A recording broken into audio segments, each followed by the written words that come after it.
औषधाची बाटली रिकामी केली होती ना, आज मी तुम्हाला या बाटलीत घुसून दाखवतो. बाबा औषधाची बाटली. राम राम राम राम. नुसता राम राम नाही, हा तर गंगाराम आहे बाटलीतला. गंगाराम बाटलीत गुंतून बसला का काय? हे बाळा, वासाने आतमध्ये चक्कर येऊन पडशील, बाहेर ये. मला नाही वाटत शिट्टी वाजवल्याशिवाय गंगाराम बाटलीत न बाहेर येईल म्हणून.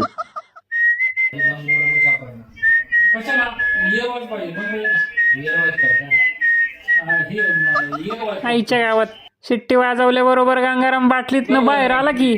पप्पा, कसं आहे माझं टॅलेंट? आईला गंगाराम तर धडाकेबाज निघाला राव.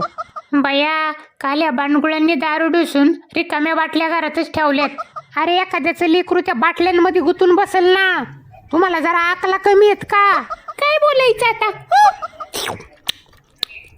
आता मी काय करतो, दारूच्या सगळ्या रिकाम्या बाटल्या गोळा करून भंगारवाल्याला विकून टाकतो. तेवढीच माझ्या 2 दिवसाच्या दुधाची सोय होऊन जाईल, नाही का?